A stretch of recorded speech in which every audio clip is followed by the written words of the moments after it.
What is up, theology nerds?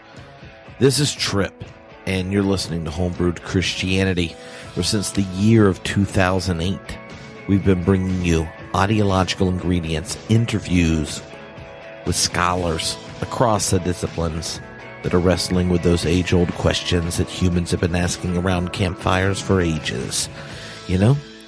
And today, this is a special episode because I just found out about the passing of a friend of the podcast, a legendary biblical scholar, one of the most influential thinkers on me, Terence Fretheim. Terence Fretheim was a Lutheran Hebrew Bible scholar.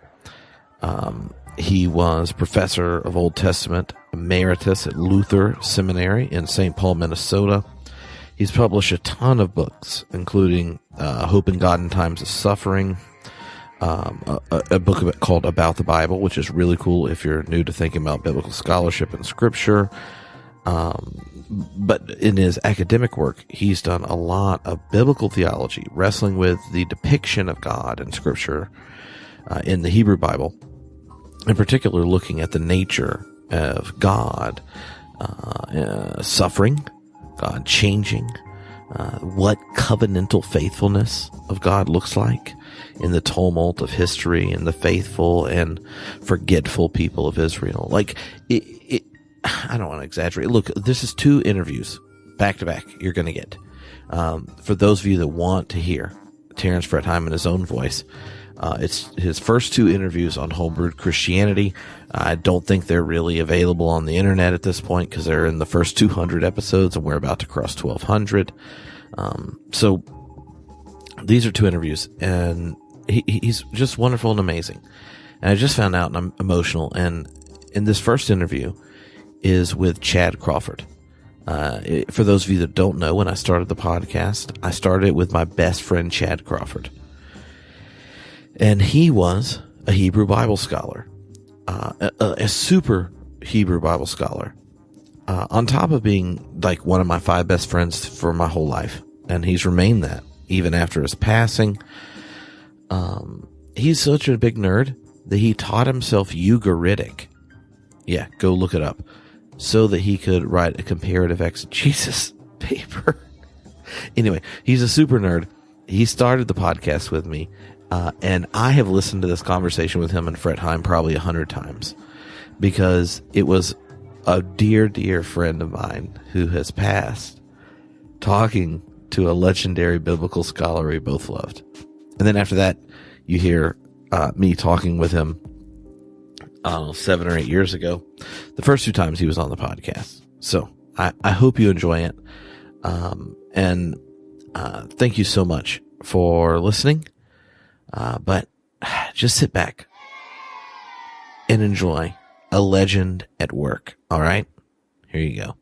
Hello, everybody. This is Chad Crawford, and I'm here with one of my top 5 biblical theologians, Terence Fretheim, and definitely you and Walter Brueggemann, Walter Harrelson are just huge when it comes to the Old Testament for me, and I know your students probably would hear this and just think, "Oh, that's just my Old Testament professor." But for me, this is a huge honor just to talk to you here on the phone. And I have a friend who's going up there to Luther Seminary this fall full time. Oh, his name is Tim Snyder, and he's involved in the Netzer Co-op down in Austin, Texas, and has been going there part time. Has recently discerned that it would be best for him to go to Minnesota to do some full-time study. So he's having to leave Austin. I know that's a big, a tough decision for him to make. But I've been telling him I'm jealous of him because he's going to be in the same school as you. But you said you're going actually to Hong Kong, huh? For fall semester. I'll be back at Luther in the spring semester. Okay. And what are you going to be teaching in Hong Kong? Pentateuch, and then a God, Evil, and Suffering from a biblical perspective. Yeah. So, what school is that there? There's a Lutheran seminary in Hong Kong. It used to be based in the mainland, and then in 1948 they had to move out and move to Hong Kong, and so they've been there for whatever this is, 60 years, and they have it's a fine institution, bilingual, and so we're able to work very well with a group of mostly Chinese students. Okay. You have a book, God and World in the Old Testament, and I want to first ask, what is the big idea that you have, that you want people who are looking for a good Old Testament introduction, or who are familiar with God and World, to take home, the one thought that you want them to take home when they get that book? Okay, well, I would come back to the statement here with regard to relationality, and this at several levels. I talked briefly earlier about that relationality is basic to the divine identity, and evident in the scriptures from Genesis 1 all the way through into the New Testament, so that God is a part of a community, and that's basic to the very identity of God, I think. A second level there would be that God has chosen to create an interrelated world. And that we could talk about two levels there, perhaps. One is that God has chosen to relate to that which is other than God, and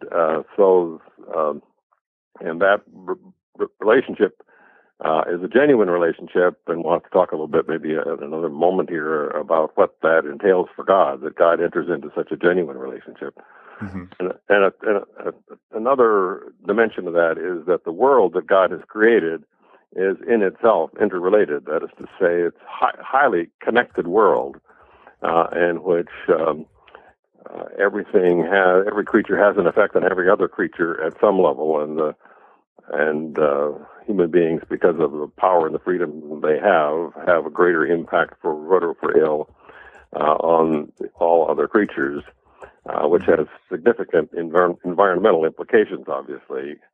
But God, that issue of relationality seems to me to be basic here. And then the next step is to begin to unpack the word relationality beyond these 3 points that I've just mentioned. And then what does it mean to be in a relationship that's genuine? What does it mean to be in a relationship that's real, quote unquote, and not just perfunctory or not just logical, but a real relationship? And then we could begin to spin that out, which I began to do in the book, mm-hmm. and which I think I've got 5 points in the book on this, and I've got a couple more that I've begun to develop. So I'm hoping for a list of 10 or 12 before I'm done on just exactly what this genuine relationality entails. Great. And as far as the sort of history of Old Testament hermeneutics goes, this book, and I want everybody who's listening to really get a sense of how important this book is, that to me and some people early on who endorsed the book, like Walter Brueggemann, believe that this is a huge shift in hermeneutics, that the 20th century was dominated by the school that was called the Heilsgeschichte, I think I'm saying that right, school, yep. From Gerhard von Rott to Brevard Childs. And in this school, the entire Old Testament is to be read through the lens of this unfolding redemption narrative. And what you have done is dethroned that view.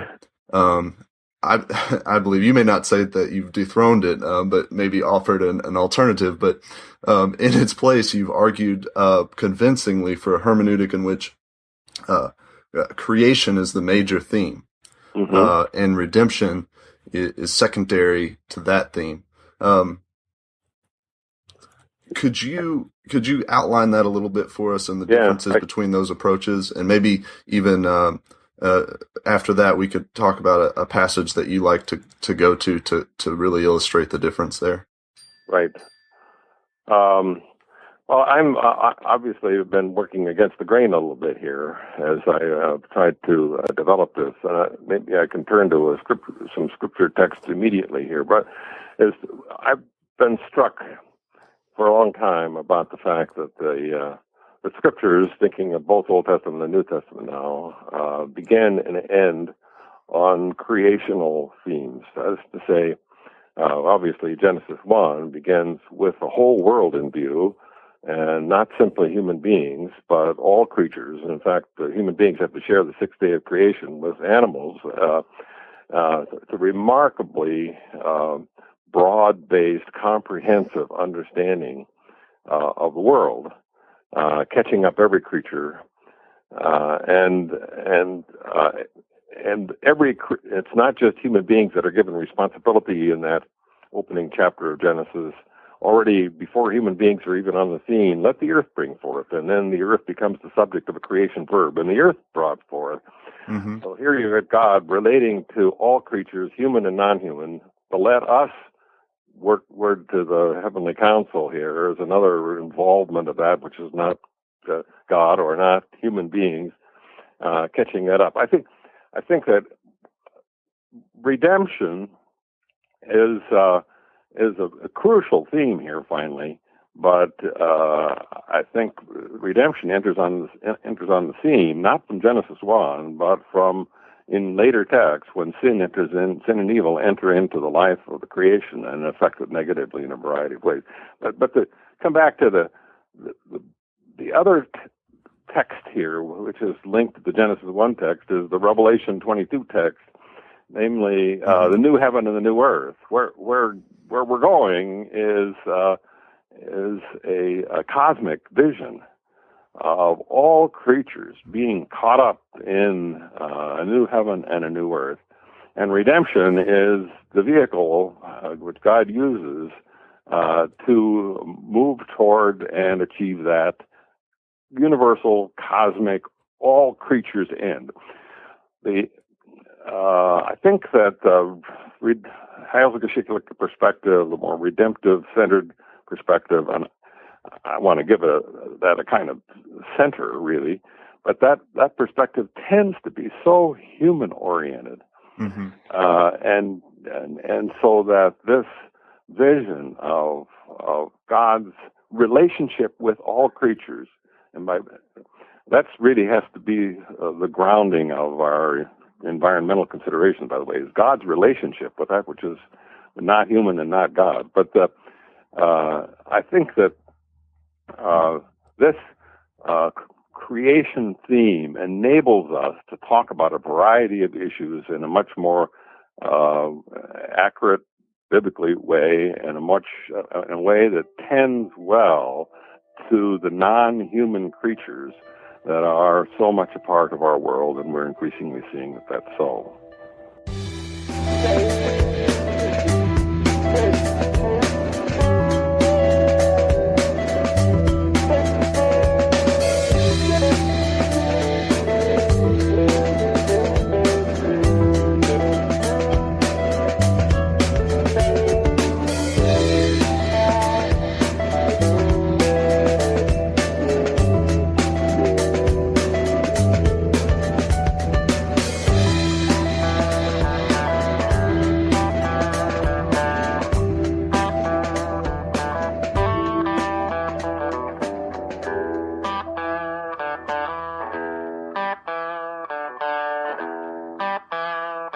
I don't want to discount somehow and make redemption a second-class citizen here. I think redemption has high value. And there's a way in which biblical material centers in God's redemptive work in the Old Testament, climaxing in the person and work of Jesus Christ, and cross and resurrection seems to me to be. If we want to talk about a canon within a canon or a center, we need to somehow embrace and gather up these key redemption salvific themes, I think. Mm-hmm. But I think finally that salvific work of God, that redemption work of God, is for the larger universal or cosmic purpose of beginning with creation and ending in the new creation. and so that it's if we, I think, for example, of my Lutheran roots and my Lutheran orientation, we have, and I'm not disagreeing with this, in some a theology of the word, which is I think a very important dimension of our understanding of preaching, teaching, sort of word and sacrament understanding of ministry. But the theology of the word can get so focused on the human and the salvation of the human that the larger world of which we're a part and to which we are called to have in a vocational kind of relationship can get lost, can get made into a second-class citizen along the way here, and so that's Mm-hmm. that's the implications of what I'm trying to do here, I suppose, are greatest for how we think about the larger world of which we are part, Mm-hmm. and being less anthropocentric, if you will, Mm-hmm. less focused on humans and who we are and our redemption, and somehow gathering all creatures up into that divine vision. And one thing you brought up in that first chapter of Genesis, where God tells the earth to bring forth life, that I think is a really important detail in that text. Something that we don't always talk about when we talk about our relationship to human relationship to the rest of the created world, because we see the part of that passage that says, that we are to have dominion and to subdue the earth, but we leave out the fact that the earth is what gave. The earth is what gives life, and so there's an interrelationality. There's an interdependence that sometimes in the past we have definitely overlooked and sometimes forget about. I agree.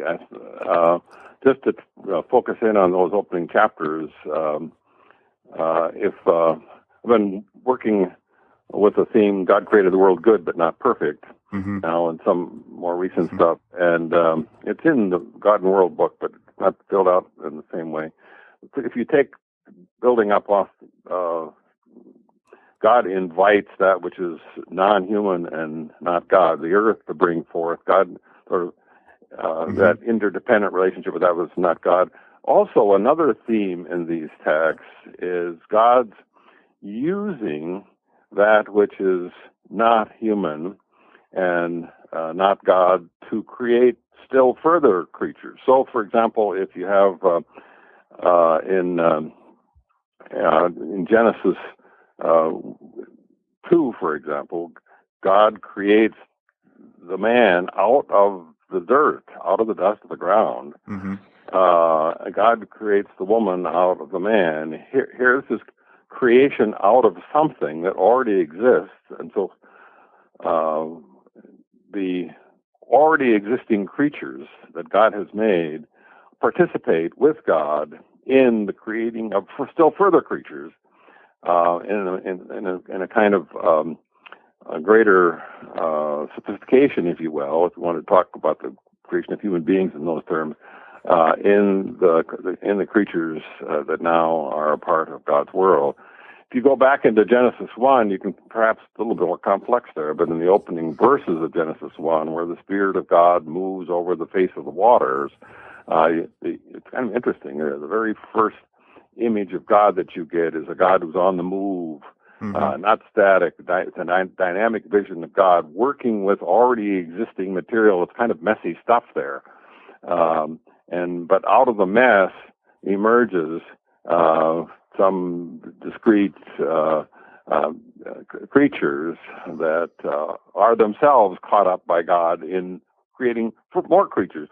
One of the ways in which I work with students and with others to help work with us a little bit. I remember I was teaching out at Holden Village in the North Cascades in Washington, and we were nestled down in the midst of these glorious mountains around us, and just made the comment, it's likely that these mountains did not exist at the end of the first week of creation, that they have emerged over time, and God has used the glaciers, the movement of glaciers, wind, storms, flowing of water, and so forth, to create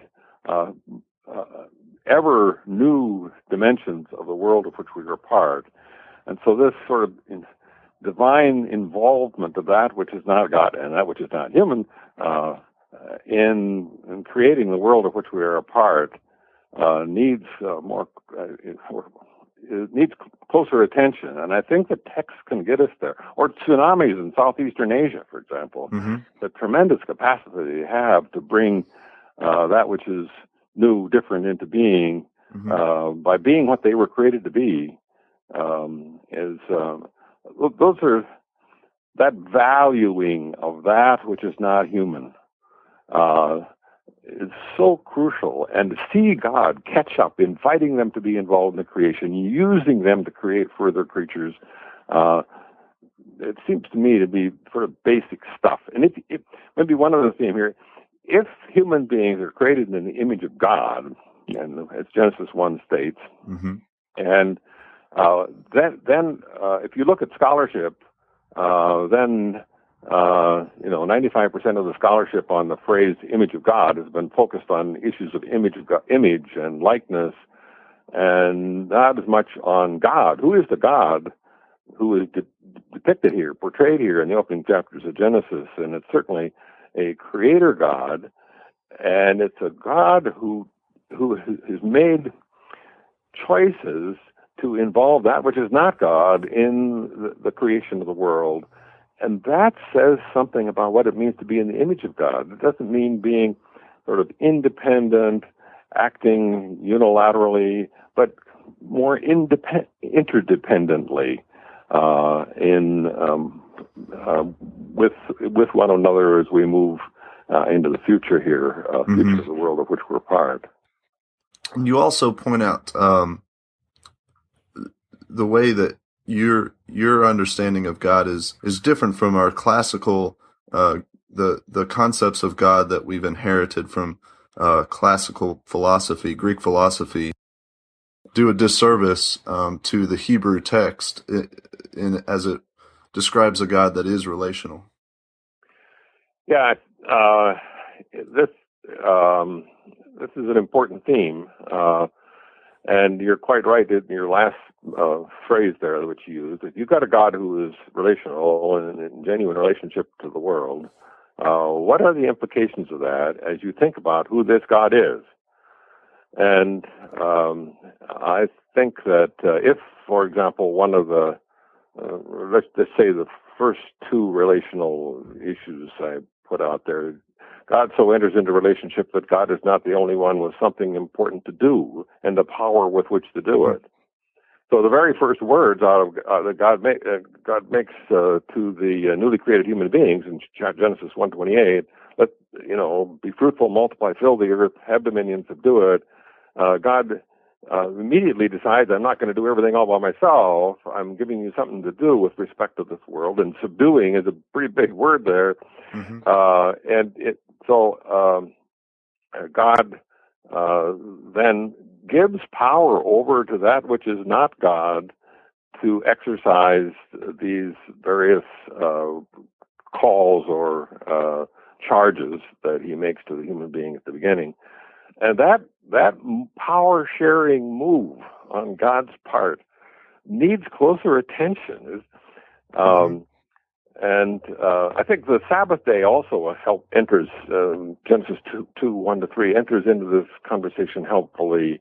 That God, as it were, on the seventh day, sits back, rests back, and lets the creation be what it was created, let these creatures be what they're created to be, including the human beings, and isn't in there sort of managing him. Let's see, it'll fix this over here and rescue that over here. And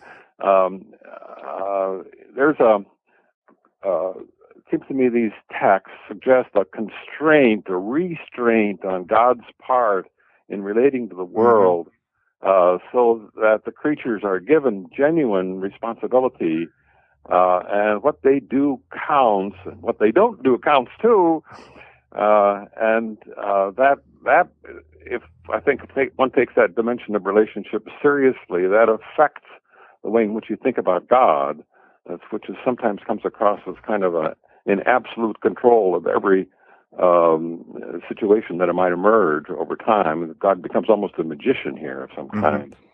And that is going to denigrate human responsibility. Well, let's see, if I don't take care of it very well, God's going to come in and rescue it anyway, and then just fix it. And so one of the implications of this is that it takes human responsibility, I think other creatures as well, but here, human responsibility seriously, and so that what we do makes a difference. With regard to the future of the world, with regard to the other creatures around it, what we do counts, and we can violate, of course, this responsibility which we've been given. We can make life more difficult for other creatures, which in fact has happened. But I think that so all of this relates to that more traditional understanding of what is omnipotence, or what does when you talk about power, what does that mean for God? And I think genuine relational thinking with regard to issues of power means some qualification of that traditional power language. Now, let me maybe put one little note here, is that I think that I don't want to say somehow that God is not. God is capable of doing anything, but God has, in relationship, made certain commitments so that God will in a committed way, exercise constraint and restraint in the relationship. So the best image I can think of here is marriage, which is one of the primary metaphors that the biblical material has relative to thinking about the God and God's people. As if you take a marriage relationship, both parties, the members of that relationship, are capable of violating the relationship. But they can't if they're going to be faithful to the relationship. So they're capable, but they can't. And so there's something like that in God's relationship with the world. God is capable, finally, okay? But because of God's relationship, because of God's faithfulness, the commitments made to the world, and here we could also draw in God's promises. God will be faithful to promises, come what may. God can't act in such a way as to violate God's own promises. I've just finished an article on divine self-limitation and the importance of self-limitation here.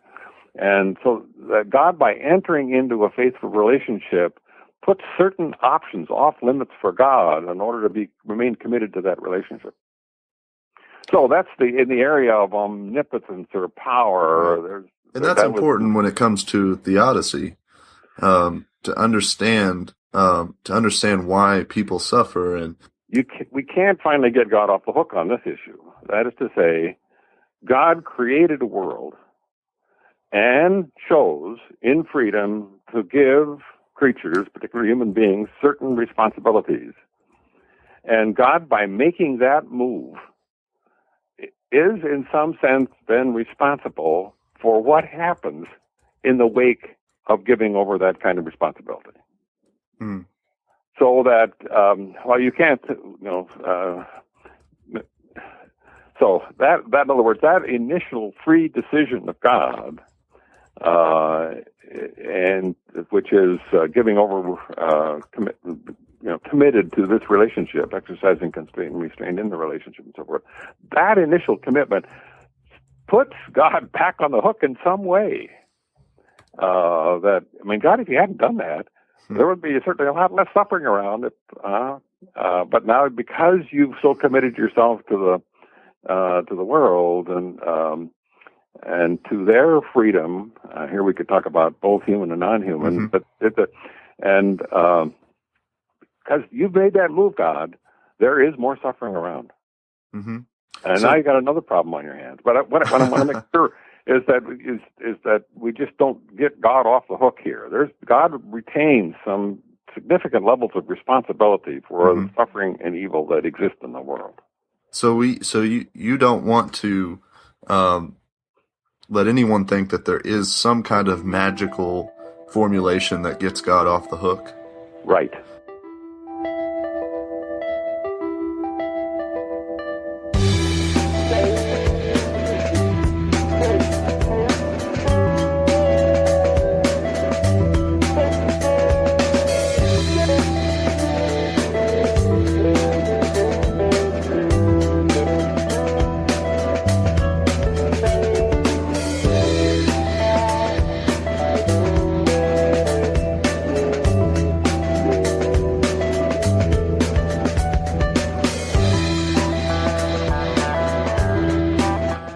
So did I let you say all of the qualities of a genuine relationship yet? Let's see, what do we got? We got a couple, the God so enters into relationships so that God is not the only one who has something important to do. We've mentioned that. And God enters into relationships so that God is not the only one who has something important to say. We just mentioned that. Another is that God so enters into relationship that it's God's will is not the only will that counts in the relationship. You can't have a genuine relationship if only one part of the relationship has the will that counts for anything. And so that one of the key points on that one is that God's will is resistible by the human will. And I would talk about sin in that context. But so that would be that and this is really it has all kinds of implications for suffering, for grief, for everything. But God's will can be successfully resisted by the human will, and that's a part of what it means to have a genuine relationship, I think. But and I think this relates also to God's anger. I've done a study on anger in the Old Testament, and over 500 times, anger in the Bible, actually, over 500 times in the whole Bible, God gets angry or is thinking about anticipating this or whatever. And if God's will is always successfully completed, why is God getting angry so often? Right. And so that the anger of God seems to me to be testimony to the ability of human beings to successfully resist the will of God in their life. And so that it comes into play here. There's another issue with regard to will talk, and that has to do with in the law, for example, if you were to work between Exodus texts on the law and Deuteronomy texts on the law, you can start with the Ten Commandments there, but there are some changes that are made. I think Gerrit van Rode in his commentary on Deuteronomy, I think has 19 changes that the book of Deuteronomy makes in Exodus law. So here's God is revising God in some way. Okay, and so here again, the will. What is it? Why the revision? Well, it's 40 years later in the text, 400 years or more later in actual historical background here. But here you have people moving into new times and places, and Henry Ford has been at work, and a car has now been built, and you need new laws for new times and places. And so God moves with people in their journey. And hence, will of God talk becomes an important way of thinking through that. God honors, takes into account the ongoing story in the way in which God expresses God's will. What a fourth is that God enters into relation to God is affected by the relationship. We've talked about that a little bit. God disappointed already in Genesis 6 and the flood story. God grieves. You got tears running down God's face. That's characteristic of a genuine relationship, that there is that kind of divine response. And I've tried to track that in my book on the suffering of God, and to track those various texts where you get again, the basic statement here, which would stand over against, to some degree, some traditional understanding, is what I would call the affectability of God. That God is able to be affected by what creatures do. And then a fifth that I have is God so enters into relationships that the future is not all mapped out. It's not, there is some openness here. I think the future is partly settled and partly unsettled. It's partly settled. There will be a new heaven and a new earth, et cetera, but partly unsettled. And what human beings do definitely shapes the future. And one of the key texts I've found, I don't remember if I work on that in God and the World so much, is the Genesis 22 text and the first 5 verses. Not Genesis, sorry, Jeremiah 22 text, first 5 verses. And this particular way of expressing things is, must be present in Jeremiah half a dozen times. If you do this, then this will be your future. If you don't do this, then this is going to be your future. And to track down those if clauses in God's mouth, what does it mean for God to use that kind of if language, perhaps language? Well, the future is not fully mapped out. What creatures do counts with regard to the shape that the future is going to take, at least in some respects. So those are the basic ones that I work with in the book. A couple of others that I have added to that is that one would be God so enters into relationships that God is not simply concerned about the spiritual life of the creatures, that the genuineness of the relationship here entails concern for the entire life of the creatures, bodily life as well as spiritual life. And so, for example, here one of the basic texts would be, say, the Exodus text, where God's basic move here is, recognizing that the Israelites are being abused by the Egyptians, and God doesn't come down and tell them, say, Moses, you go tell them that their sins are forgiven. No, it's interesting. There's no language of forgiveness in the Exodus text. God says, get them out of there. and so here you get a God concerned for their bodily life, for issues of abuse, and the sort of the effect on their entire being as human beings, which God moves to relate to, and not just simply their spiritual life.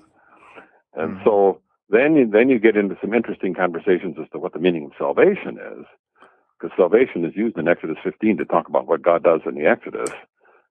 Salvation entails that much more wide-ranging concern for the human as everything that is you. Yeah. Okay, God is concerned about that, and there's a wonderful statement by Patrick Miller. I think it's in his interpretation of the Psalms book, and it's a study of, I think it's on Psalm 22. My God, why have you forsaken me, and so forth. There's a statement there, drawing in some Christological material. Jesus Christ lived and died not only to save you from your sins. Jesus Christ lived and died to also heal your hurt. And that recognition of the wide-ranging concern about the creature's health and well-being and the flourishing of creatures takes on then the much more than spiritual dimensions. That would be, and still another way of thinking about relationship here. When my wife, I'm not simply, has a more comprehensive understanding here of bodily health, physical health, mental health, spiritual health. All of that needs to get caught up in this conversation. Was there another one that I've been seeking to develop here too? That God so enters into relationships that God will be faithful. It's a little bit, it's somewhat implicit in the power one we've talked about here, but to seek to develop what it means for God to be faithful in relationship. That God will be, you can count on God to be faithful, and then to begin to develop that faithfulness and what that means for the relationship of both parties to the relationship, namely God and human beings. And we talked about this a little bit relative to the Moses text that we raised up earlier. But that's kind of a basic picking off of what I think is involved here. And I think the implication, these are taken seriously. I think the theological and I'd say pastoral implications are considerable. Yeah, definitely. And you mentioned earlier that we need to give more attention to that responsibility to partner with God, partner with one another in that creative, redemptive creation act. Do you think part of that is, or part of the reason we haven't given enough attention to that is that we tend to think of creation as a one-time in history event, and not an ongoing event? Yeah, certainly that is a feature of that kind of reflection. It's and sometimes I hear, I think I mentioned in the book at one point, sometimes you hear, well, it's creation at the beginning, in the opening chapters of Genesis, and that everything that follows that, don't use the word creation, use the word preservation, because the activity of God is, or the activity of creatures is, there's no creation out of nothing understanding of what creatures do here. So it's preservation, not creation. Well, if you come back to what I said earlier with regard to the way in which God is involved in the very act of creation, God creates some things out of some already existing things. God creates human beings out of the dirt and so forth. So here you get God.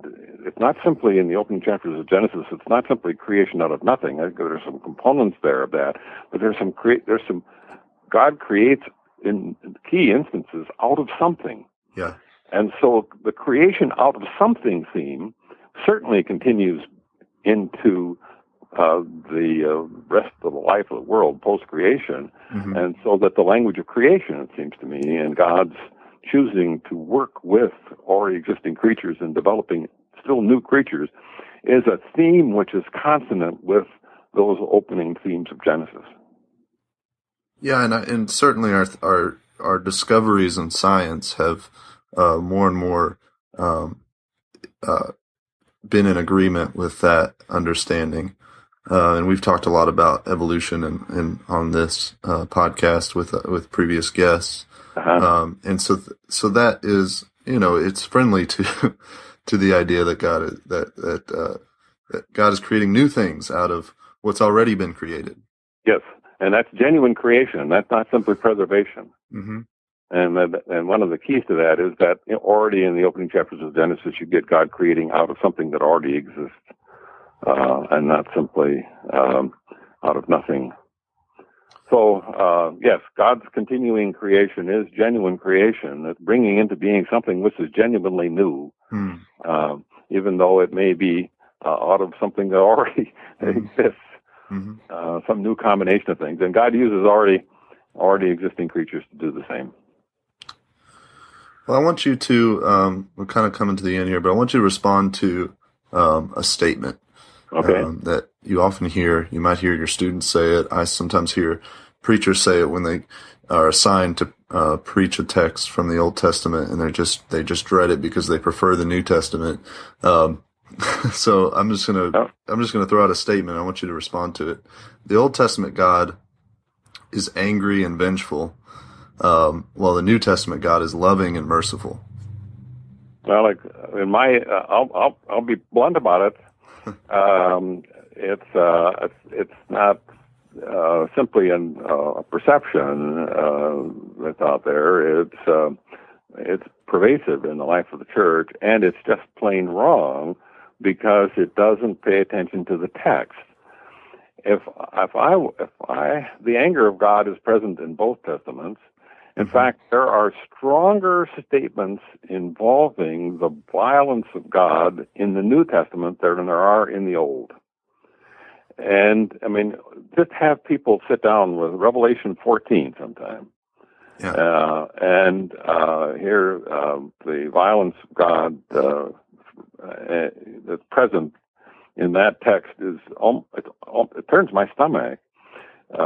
In certain texts that Jesus mentions, there be weeping and gnashing of teeth in the fires of hell for eternity. That's a strong statement of judgment. In the Old Testament, when you're dead, you're dead. I mean, there's not much. They're only at the very end of the Old Testament are there some concerns for understanding of eternal life at the end of Daniel. But in the New Testament, there are very strong judgment themes here.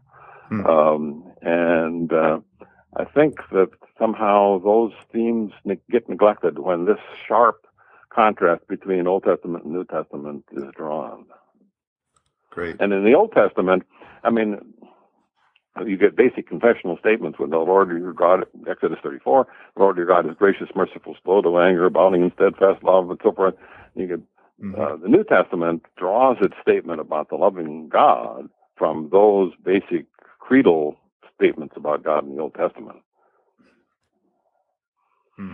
So I think part of this has to do with the fact that I think Old Testament scholars have not been sufficiently, what should I say, ambitious or rigorous in their attention to this common sort of distinction between Old Testament and New Testament that it's out and about, and haven't addressed themselves to it with the kind of vigor that they ought to.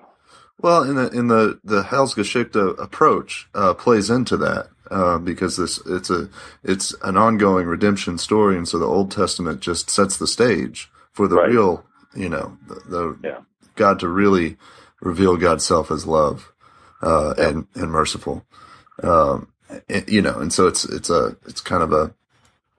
I think there are ways of working with salvation history where the Old Testament is given a much more positive standing, but the more typical one is the one you've just articulated. Yeah, right.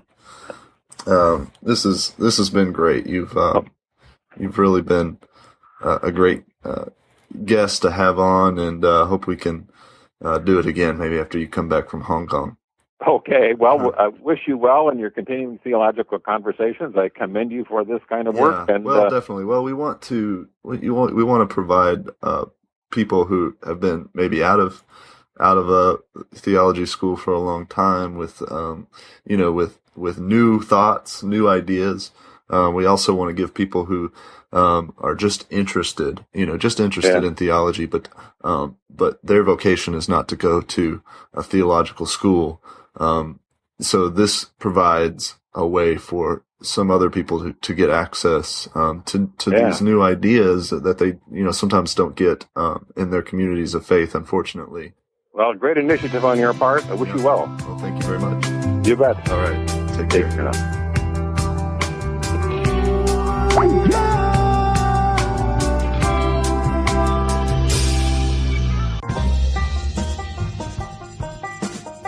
Hello, Homebrewed Christianity listeners. This is Trip, and Terence Fretheim is back on the podcast, a Lutheran biblical scholar who has written the two greatest books in the 20th century on biblical theology, The Suffering of God, an Old Testament perspective, and God and World in the Old Testament. And it's not just because Terry came to Big Tent Christianity in Raleigh and that he hangs out with the open and relational theology people at AAR. It's because these two books pioneer creative and biblical answers to the two biggest questions in my mind as a theologian. So I'm super pumped to have Terry back on the podcast. Thank you for being here. Good to be here. Thank you very much, Trip. So what we've been doing right now is interviewing different biblical scholars who have done new work in the field of biblical theology. And because there is kind of a dry spell, you could say, after Von Rad at really creating new answers and reworking these texts and wrestling with them again in light of a whole bunch of different questions that our current kind of historical situation have occasioned. And so maybe we could begin by you telling us how you understand the discipline of biblical theology and what it was that made you spend the time to work on those themes versus, writing another critical commentary or writing stuff to help pastors just preach on these texts and things. Well, thank you for that. I suspect that the most prominent factor that led to my interest and concentration in this area was teaching seminary students. Mm-hmm. The people who are centered on moving into various ministries, and the importance that I came to see in ongoing conversations with these folks, the importance of the God questions. They just didn't seem to quit. And so, what kind of God is this with whom we have to do? What kind of God is it that these texts speak of? And so that I'd like to just kind of give credit to my students through the years for inspiring me to pursue these questions and interacting with me along the way. I'm sure that my perspectives these days on these issues are significantly influenced by those ongoing conversations. Mm-hmm. And another factor that sort of feeds into my theological development, has to do with my team teaching. We have at Luther Seminary a core curriculum that consists of at least 6 interdisciplinary team-taught courses. And that started about 30 years ago. And I was involved with a member of the systematics department, and we offered a course entitled God. That was it. And this team teaching, both in lectures together and discussions with students together, kept those theological questions up front for me. And so I kept... He had his readings coming from systematic theology. I had my readings coming from biblical theology, and that interaction has driven a great deal of reflection and conversation along the way. I suppose that maybe another factor here is my pietism. I come from a Norwegian Lutheran pietistic tradition. I'm a preacher's kid, and my father was a preacher's kid, and coming out of this tradition. And in that tradition, there was a lot of interest in God questions. I don't know whether how unusual that is, but and so and given that upbringing, my interest in issues of relationality, community, I think that was a key factor in my development as well. Mm-hmm. So those would be the primary issues that are contexts within which my interests have been developed. And my sense of, relational perspectives are not new to biblical scholarship in the last generation, for sure. You can go back to somebody like Walter Eichrodt, for example, who's got his two-volume Old Testament theology, has got very some interesting reflections on covenant, particularly as a relational category, which needs careful attention. So I suppose it's picking up on some of the Old Testament theology tradition that's out there, and then pushing it and pulling it and focusing on it in ways that perhaps just recognizing there's insufficient attention to the dynamics of relationality here as we think about the God of the Old Testament. Yeah. So when you wrote God and the World in the Old Testament, you say Old Testament, which is how Christians can refer to the Hebrew Bible. So maybe you could say a little bit about how you, as a Christian, engage in theological reflection on the Hebrew Scriptures and how that may be different from Jewish biblical theologians. Jewish theologians themselves are not of one mind on these matters.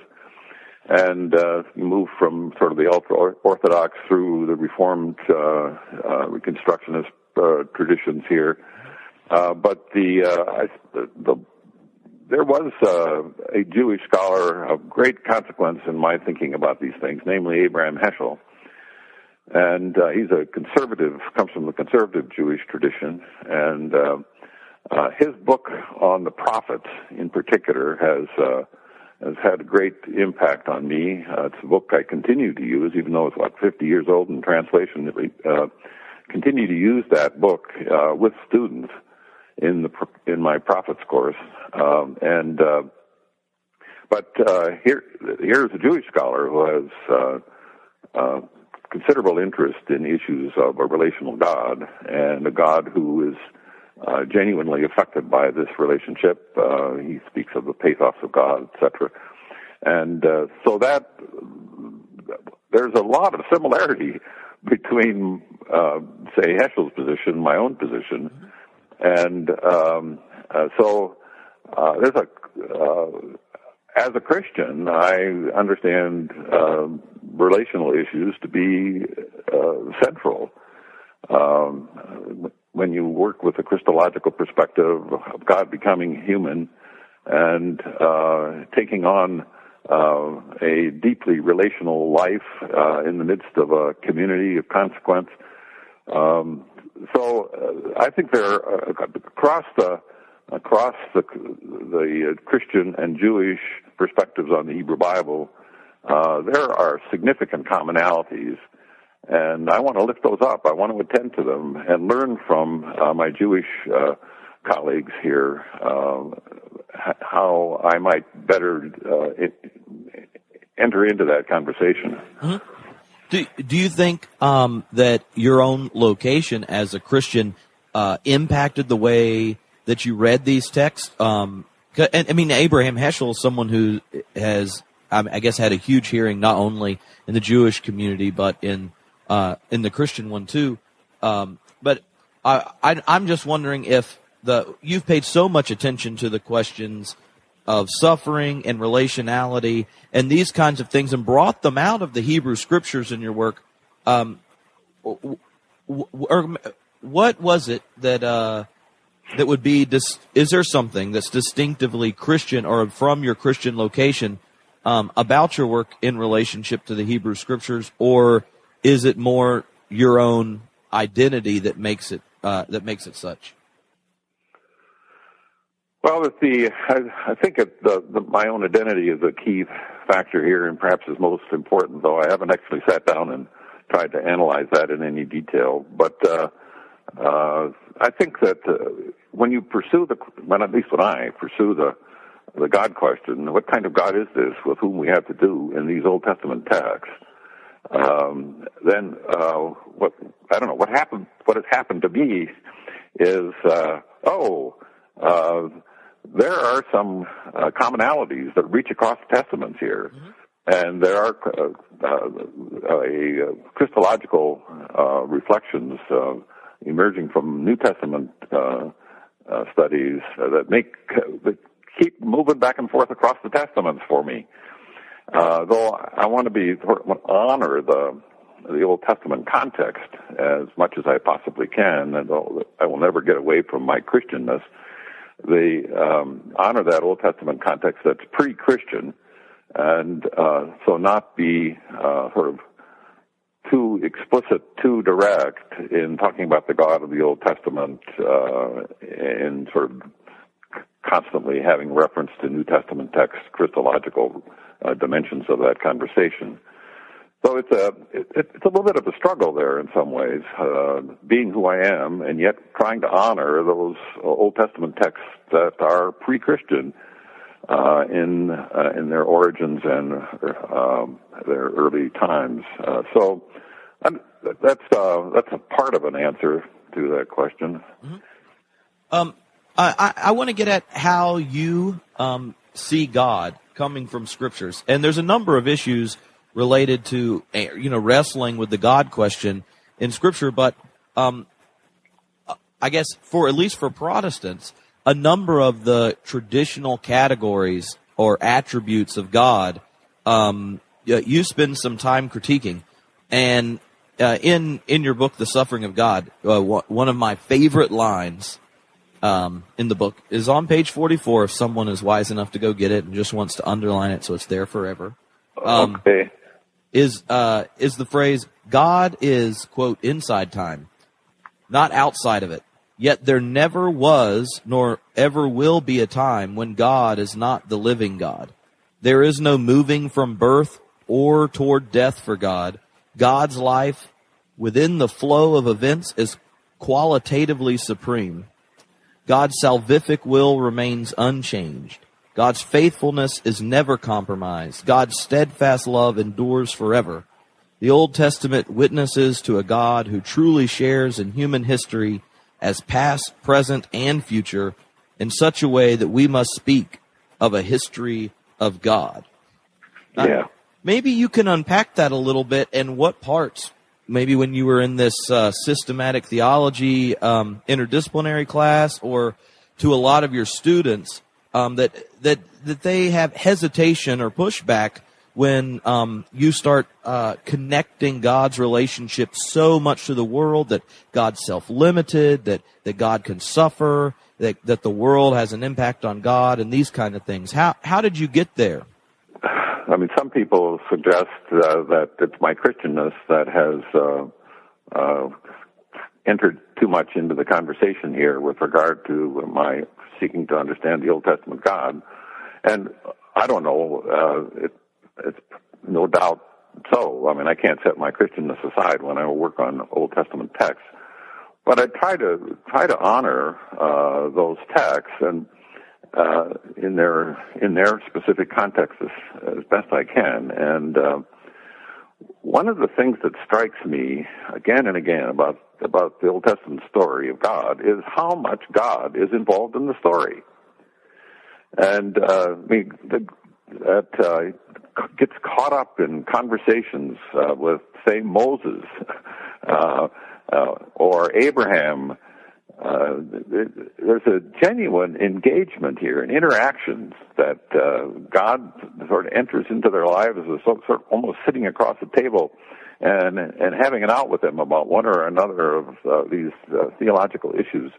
And so I think maybe it's tending to the story form of so much of the Old Testament and how God is a character in that story, and taking that seriously.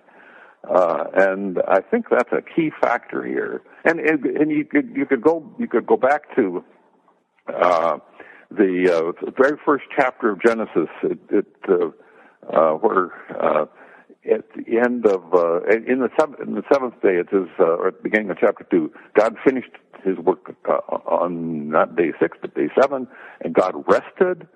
And what does it mean for God to rest from participation in this life of the world? So these images for God are one of the. I mean, they're so down to earth. One of the statements that Gerhard von Rad makes in his Old Testament theology is that when he's talking about the image of God, human beings created in the image of God, he says, in effect, it's not that human beings are that God is speaking out anthropomorphically,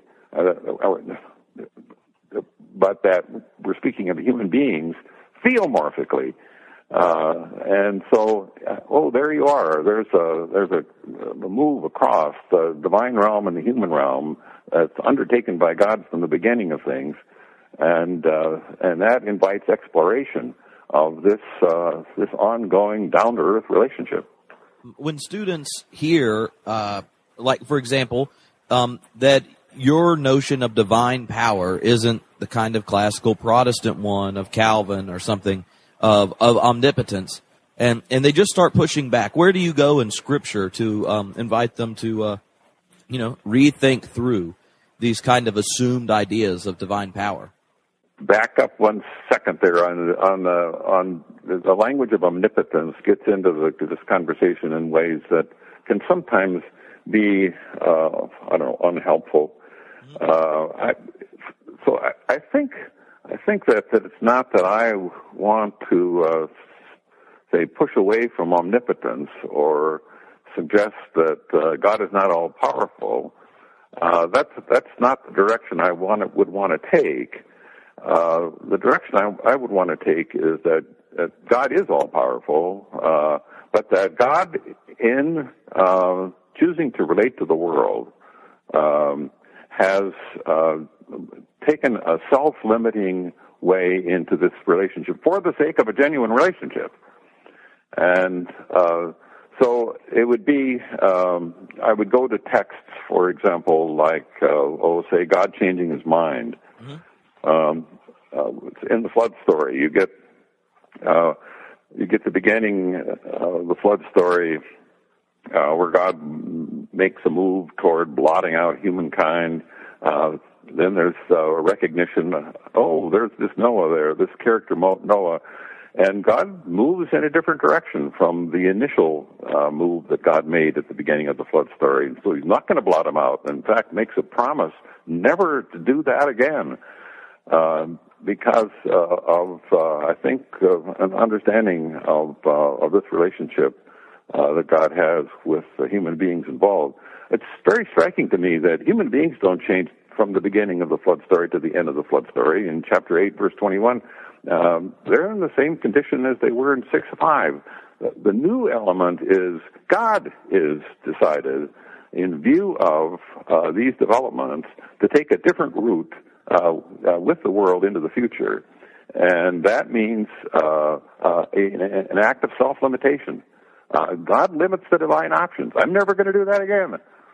What does it mean for God to make a promise where God limits the divine options? Mm-hmm. And so to think about that, that's the opening chapters of Genesis. You've got a move on God's part here that entails self-limitation. I think even coming back to the God resting in Genesis 1, for God to rest is an act of self-limitation. That God makes God's own decision with respect to limiting the divine power. I'm not going to micromanage these new creatures' lives. I'm going to sit back and let them be what they were created to be. Mm-hmm. So maybe you could say a little bit about how you understand the act of creation.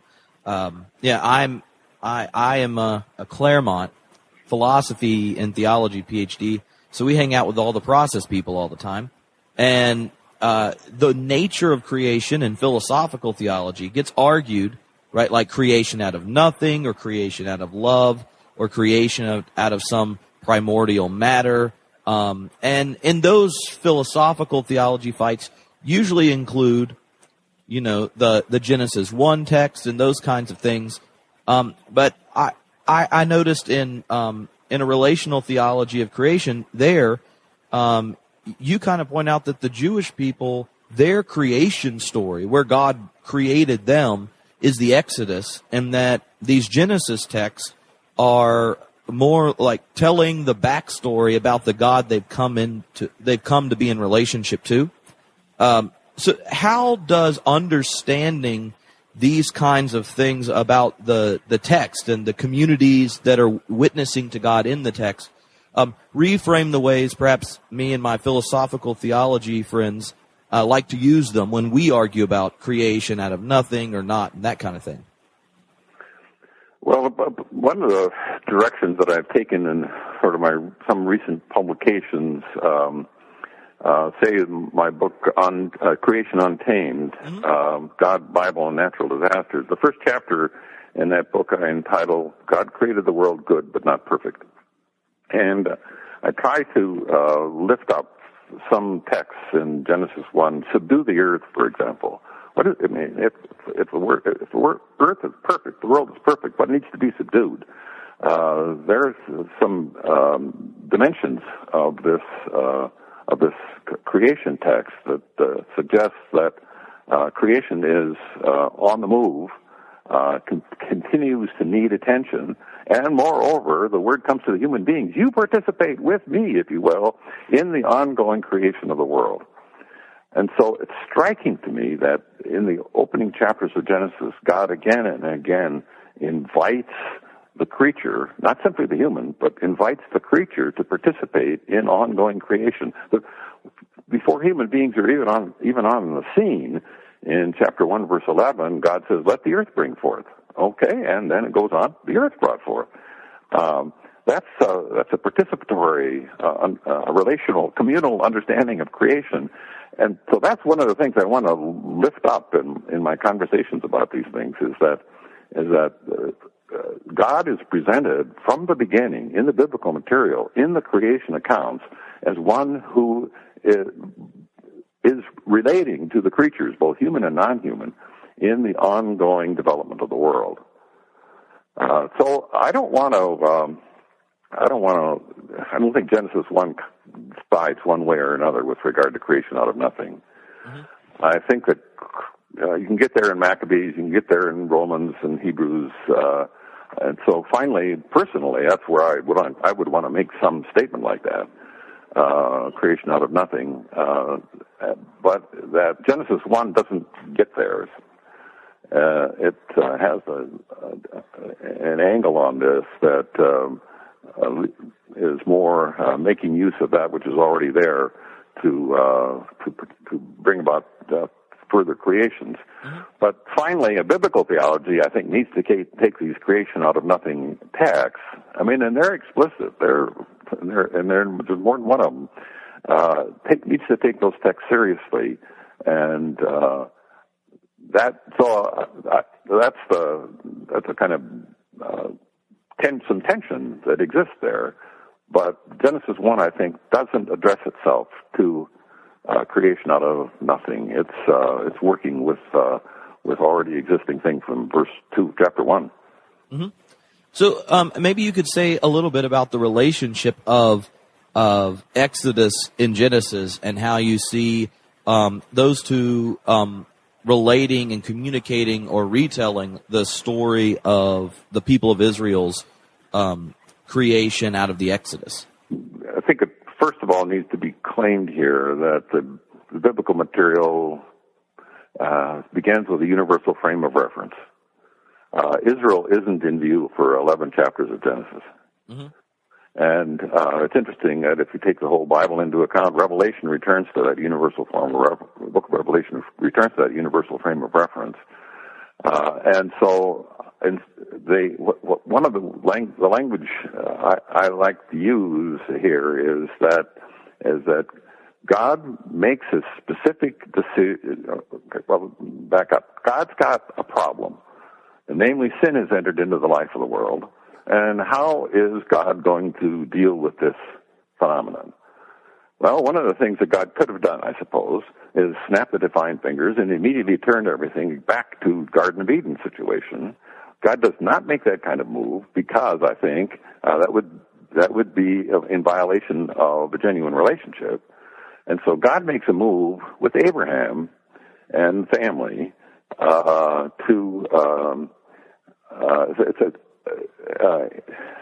it's a specific, I'm trying to think of the language I commonly use here, it's a specific strategy that God makes, that God will start with this family and move toward a universal frame of reference. That God starts with this family on behalf of the whole world. Through you shall all the families of the earth be blessed.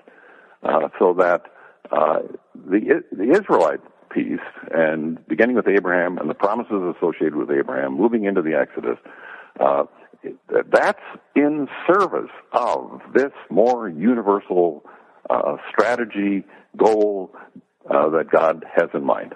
Mm-hmm. And I think one of the ways you've at least put it in a book, or I attribute it to you when I say it, is that the covenant is a subversive paradigm where God invests God's self into the story of a particular community for the with a universal horizon or something like that. Exactly. Yep. You've got good language there, and it's. I think that needs to be kept in view. The Bible doesn't start with Israel. The Bible doesn't start with the chosen people, but it gets there, and in chapter 12 of Genesis in particular, it says, "Okay, we got a problem. What's the divine strategy for dealing with that problem?"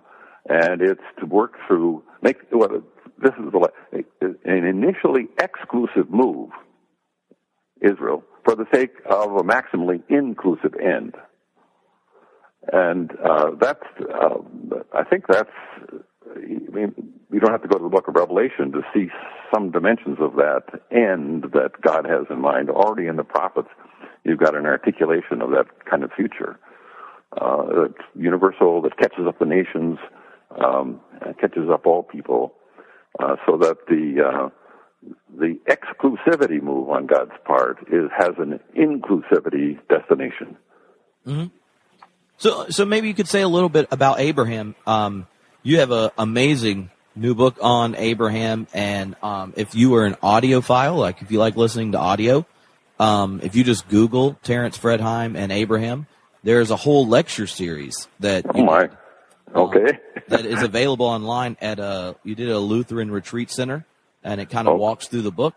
So if I know you have done a lot of work on Abraham, but maybe you could use God's relationship to Abraham to kind of spell out what the presence of a relational God looks like as God's impacted and invested in the story of a person, their family, and their future.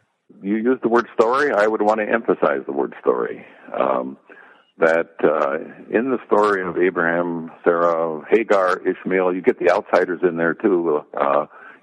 It's not just the chosen family. God is at work among the outsiders as well, and is concerned about the relationship between the insiders and the outsiders. But I think, let's see, where was I going?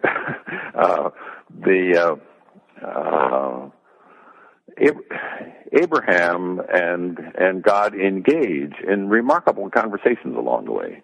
I'm particularly intrigued with, say, the Sodom and Gomorrah story, mm-hmm. and how God gets caught up in terms of mediating a particular judgment with respect to the Sodom and Gomorrah. Abraham hears about it and enters deeply into that conversation, argues with God, interacts with God about other possibilities for the future. I mean, God, what about all those children in Sodom and Gomorrah? Really? You're going to take them all out? And so that's revealing of, I think, the first major character in Israel's story, Abraham, engages with God in lively ways with regard to how Abraham perceives God to be at work, not only in Israel, but in the larger world. Yeah.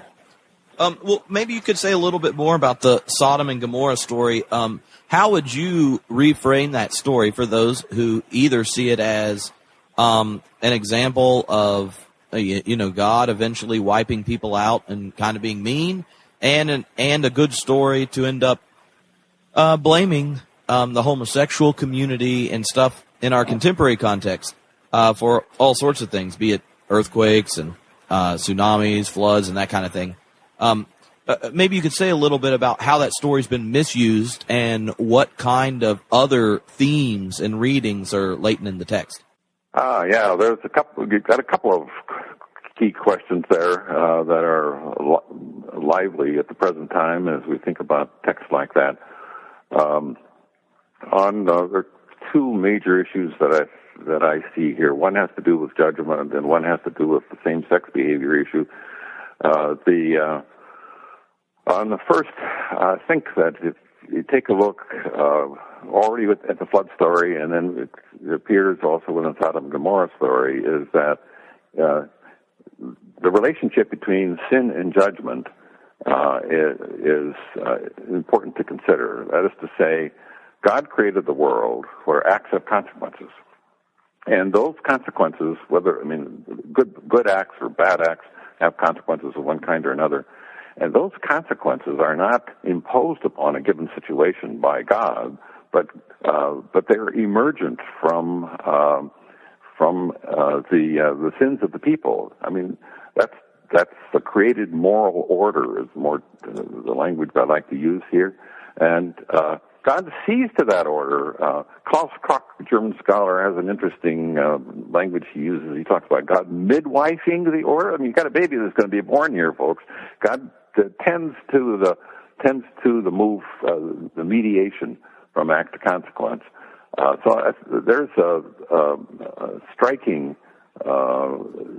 illustration of that in Sodom and Gomorrah story, and go back to the flood story. And if you move into the prophets, this is very prominent way of thinking about judgment, is that sins have consequences, and God is about the issue of meeting those consequences. So, for what purpose? So that sin and judgment do not go unchecked, sin and evil do not go unchecked in the life of the world. It's an important dimension of that, I think.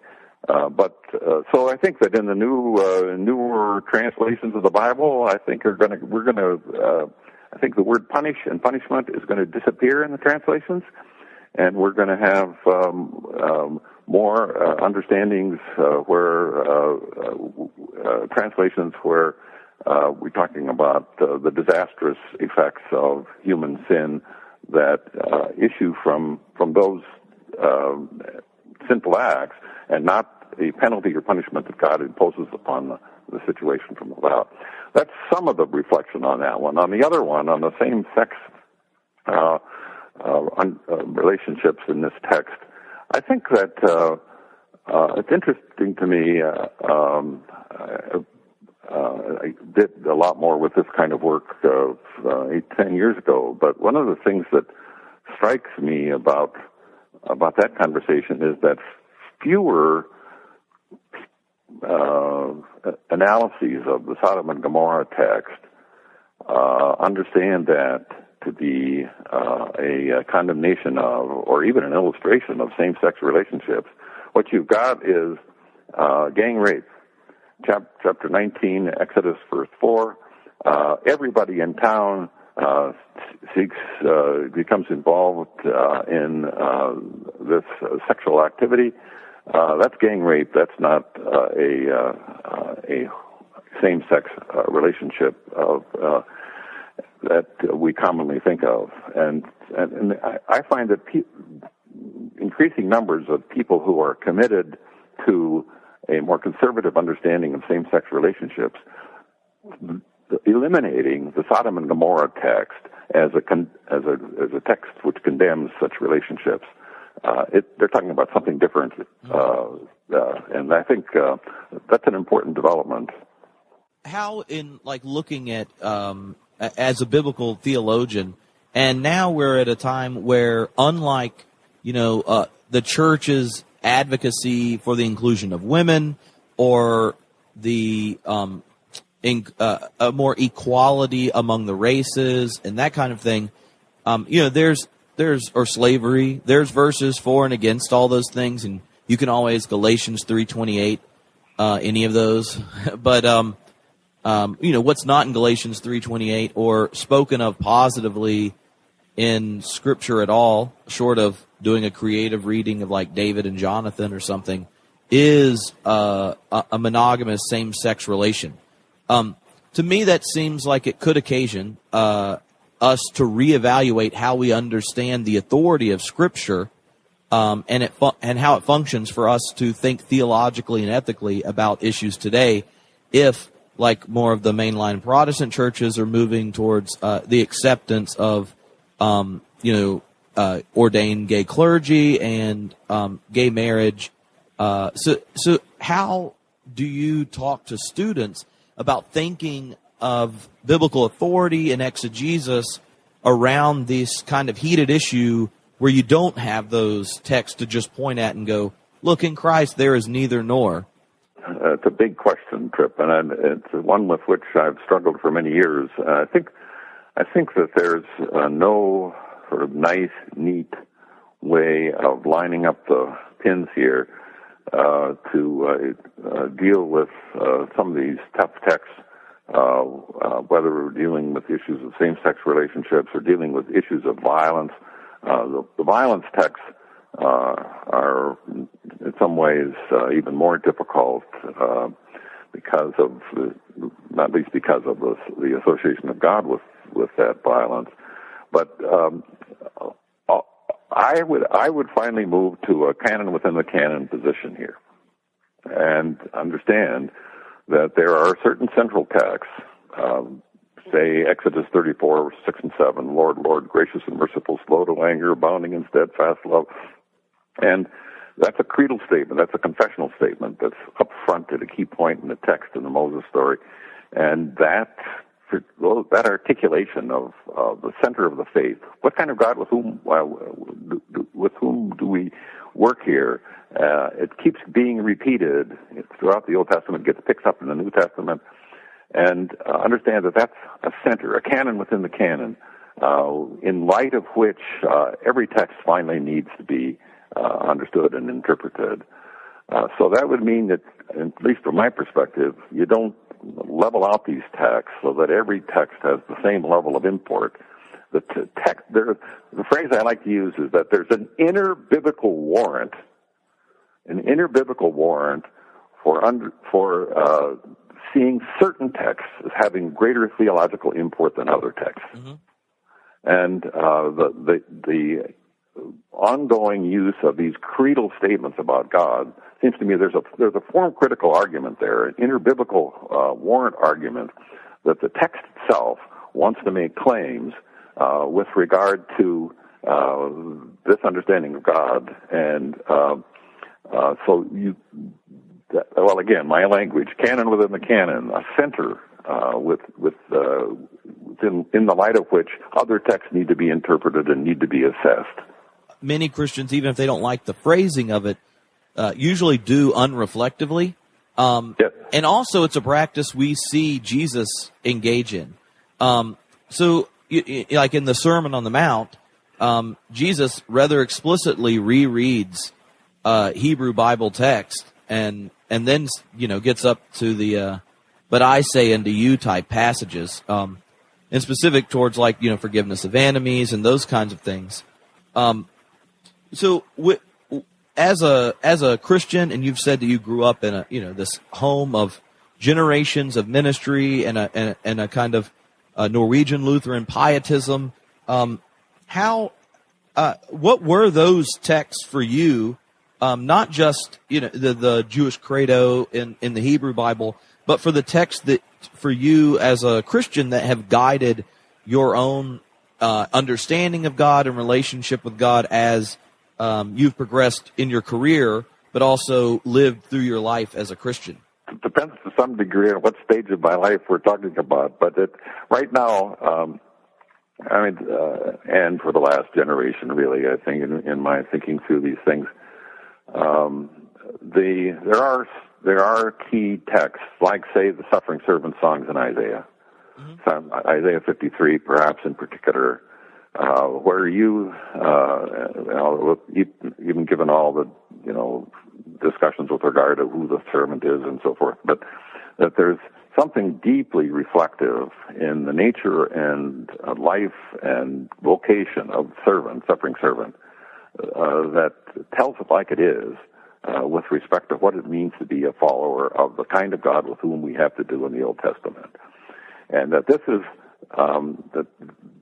such suffering texts, and there's some interesting texts in Jeremiah that fit in with these Isaiah servant song texts.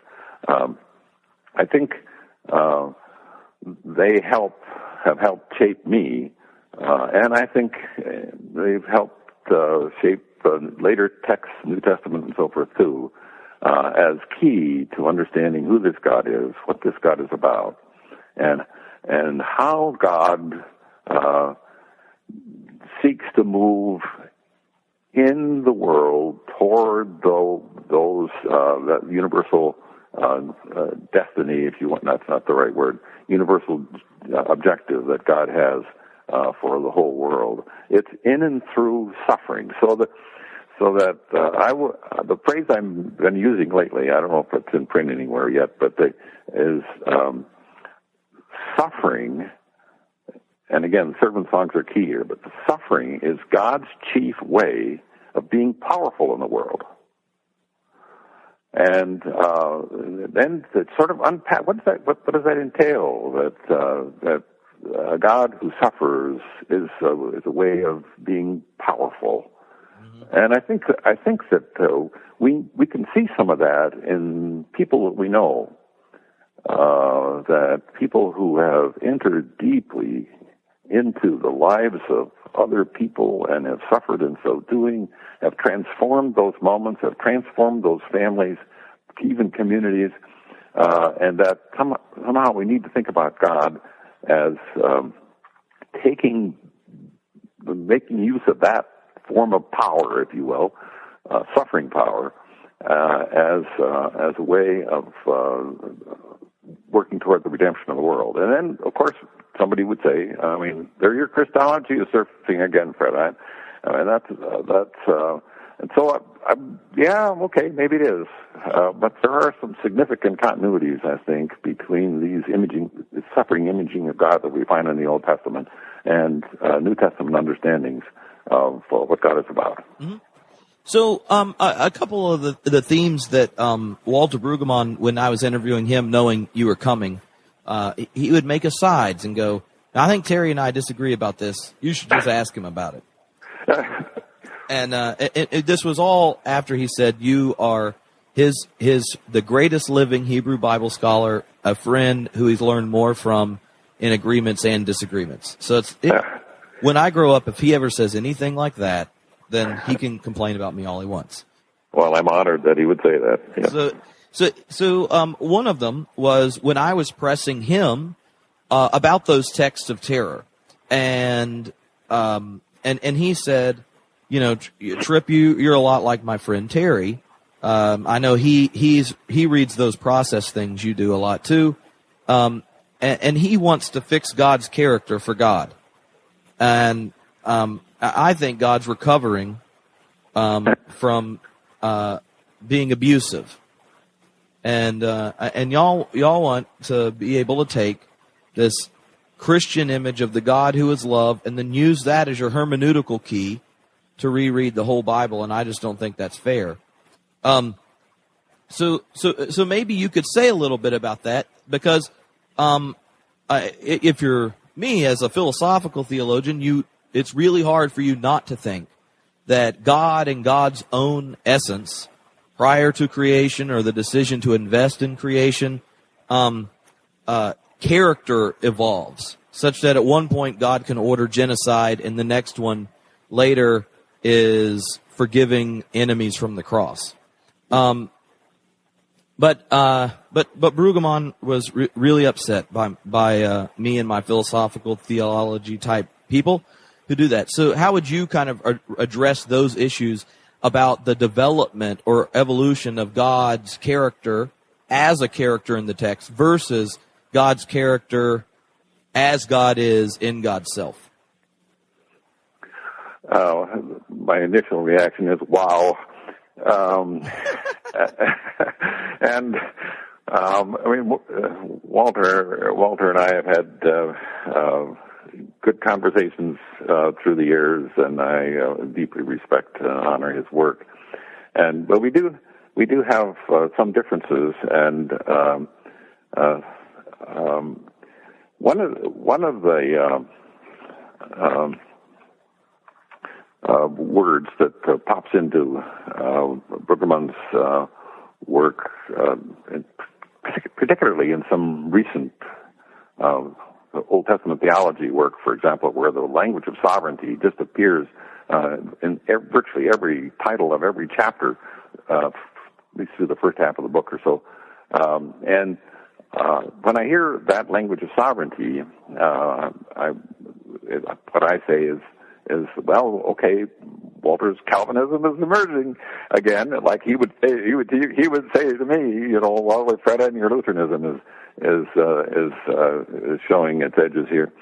And so there is a character of God issue here, and how one works with the language of sovereignty, which seems to be at the center of our conversation in one way or another. How one works with the language of sovereignty is important. So, for example, issues of fidelity. There's an article, a chapter in a book that Carolyn Sharp is editing. I think it's in press now, maybe nearly out, where a number of scholars interact with Walter's material. And I have not read any of them other than my own, obviously. But one of the issues that I raised there has to do with fidelity.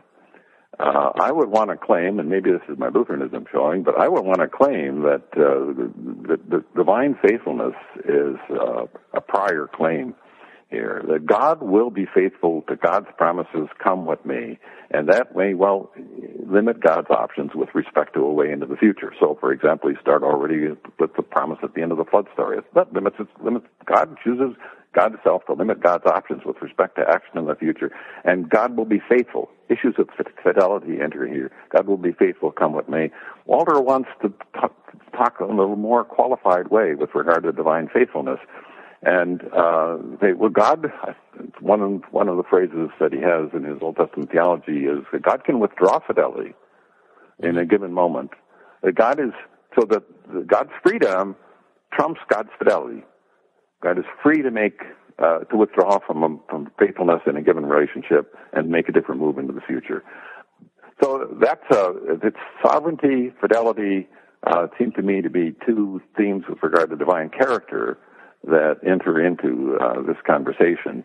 And I welcome, no doubt will happen, further conversations with regard to these central matters. Mm-hmm. Maybe one way of getting at the hermeneutical one would be to talk about the flood story. So when you've talked about it throughout the interview, I just assume that we're discussing it at the level of second naivete, that, we don't think that historically there was a flood where God made this decision to then change things, but that to change and self-limit in this way, but that the story itself is communicating the nature of God's relationship to creation. That has always been the case, and this is the way it was gotten at in this kind of pre-narrative or stories of prehistory prior to Abraham. Is that how would you kind of get at that issue? Was there this event that occasioned this transformation of God's relationship with the world, or is this narrative a theological testimony to the nature of God's fidelity to the world that has always been the case since God chose to create? Yeah, that's good. We could take a little time on that one. I think that whatever historical basis there may be here with regard to the flood story, the text, by just the sheer amount of text in Genesis 1 to 11 devoted to that story, which climaxes in a doubly articulated promise, 8:20, 21, 22, and 9, 8 to 17 in the rainbow. A doubly articulated move by God to limit the divine options with respect to action in the future. Whatever one says about the historical stuff, there's a theological claim being made here in those early chapters of Scripture that says you should read the rest of the Bible in view of this divine move at the beginning of things. And this divine move at the beginning of things is a universal move. It has to do the first covenant of God with respect to the world is universal in its import. And so if you have a whole Bible kind of perspective here, that opening shot, if you will, says read the rest of the Bible in the light of this divine move. And what will that mean? Well, it'll mean several things. I think undying faithfulness on God's part would be one thing. Another thing, though more negative, is that kind of move on God's part means that there's going to be more violence in the world. That is to say, if God limits the divine options with respect to the exercise of evil in the world, then God can't make a flood-like move again, so that God's ways of working with evil and its effects in the world are more limited.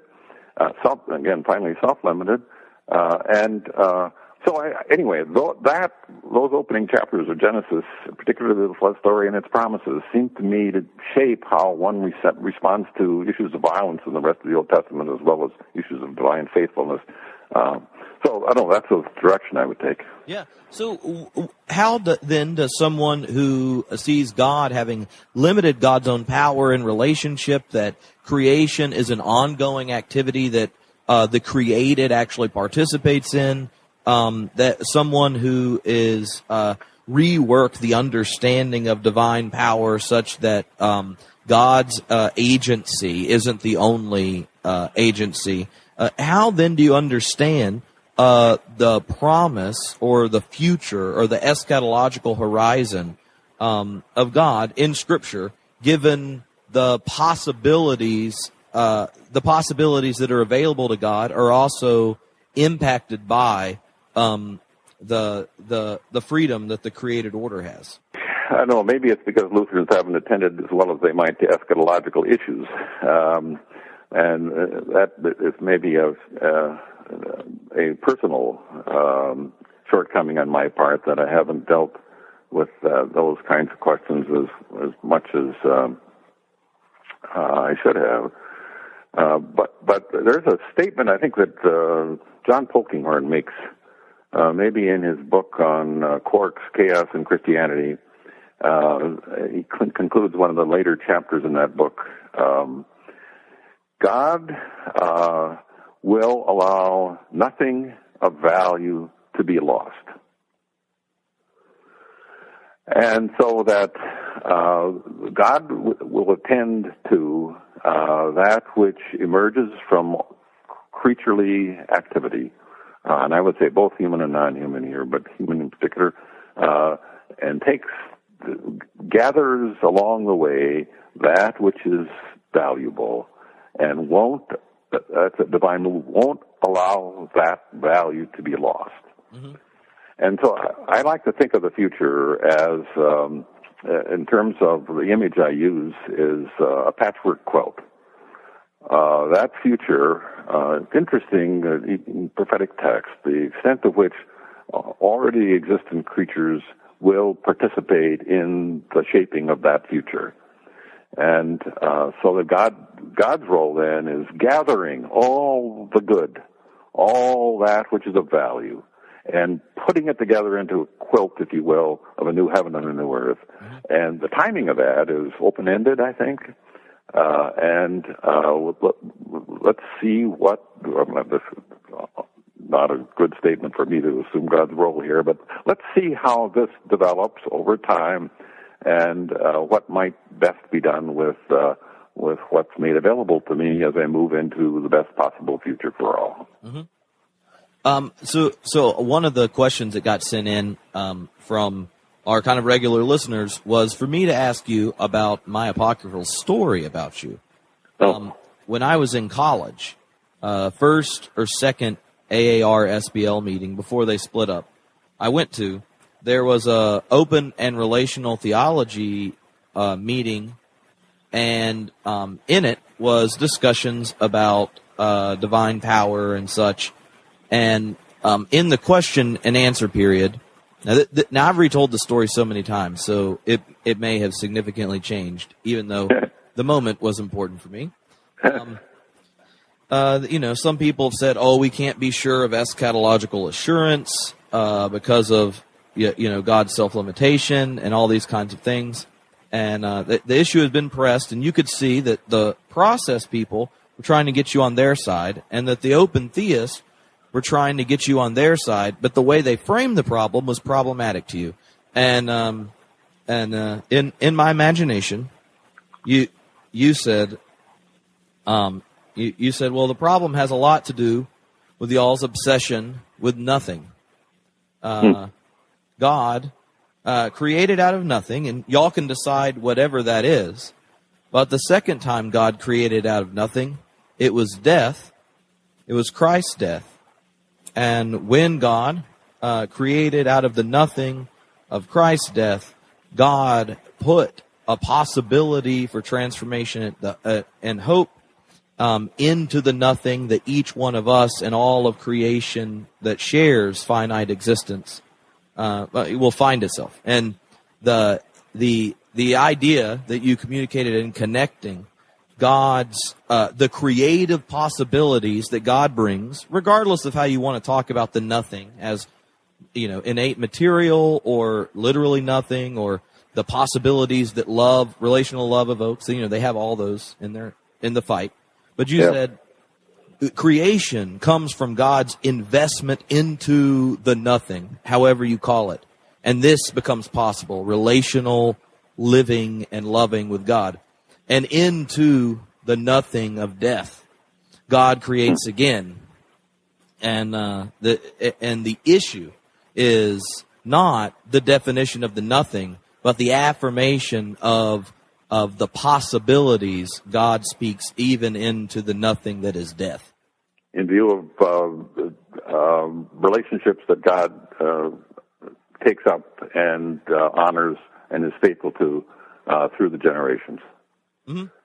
I don't know about the nothing. Beyond that, the nothing conversation is I don't know, it's a little elusive to me. When I use that language with students, sometimes there's kind of a sort of a look on the face. I don't know quite where you're going with all that. So I wonder whether it's the best possible language to use, but we'll keep working at it. Okay. I don't know if I got into your the question or issue that you got there, Trip. But well, maybe you could say a little bit about how you see God's creative activity in initial creation and its relationship to God's activity in new creation. One thing would be for sure is that there's no return to Eden. So that everything that happens since creation is sort of finally worth nothing, and we get back to the way it was at the beginning. That needs to be eliminated as a possibility, I think, because one of the things that it does is it devalues all the good that has emerged along the way.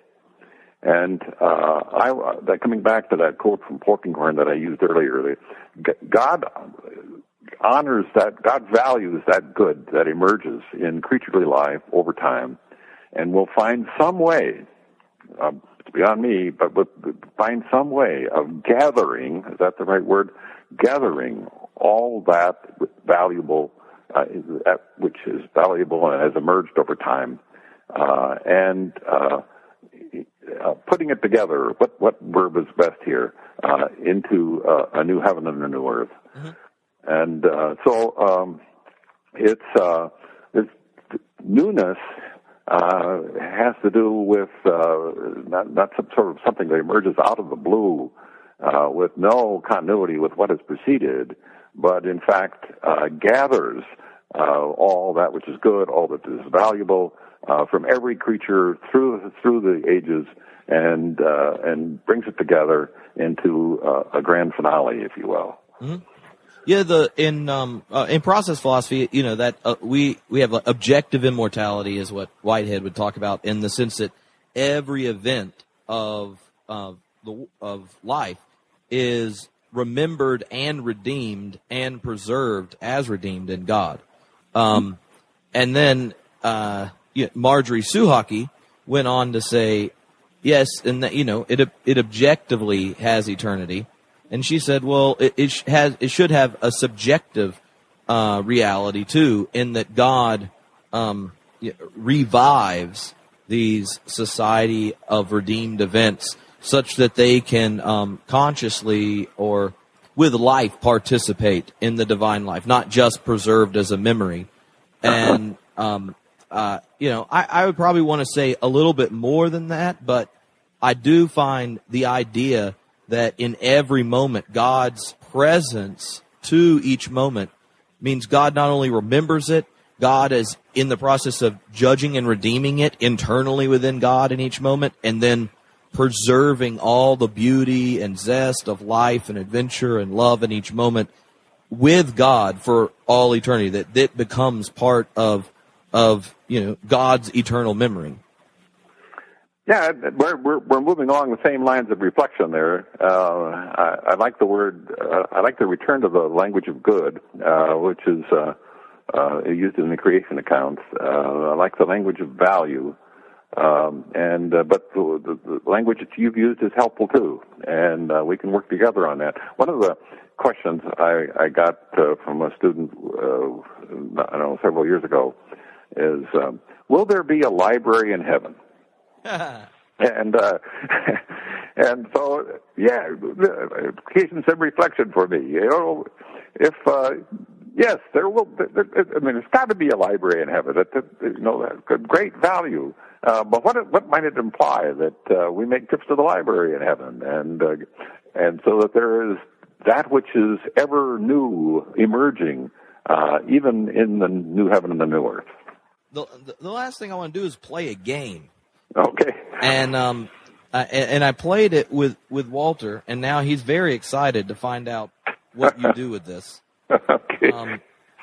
Knowing that we were going to have a number of biblical scholars on, and I got tons of questions sent in, and a lot of them were essentially, how do you, as someone who spent your whole life studying the scriptures and serving in the education of our ministers and things, what do you think about? And then they have all the contemporary hot button issues or topics that come up.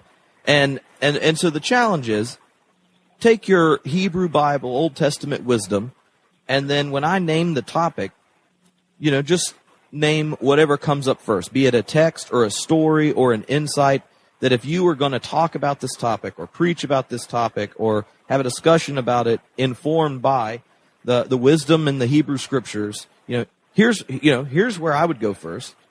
And you can say as much or as little as you want, and then we will edit them together, and then have all the different biblical theologians we edit their answers, right next to each other on a webpage. So if you're, wanting to do a discussion on ecology, well, here are the different texts these 5 different biblical theologians pointed out, where they'd start, look at them, start talking, kind of thing.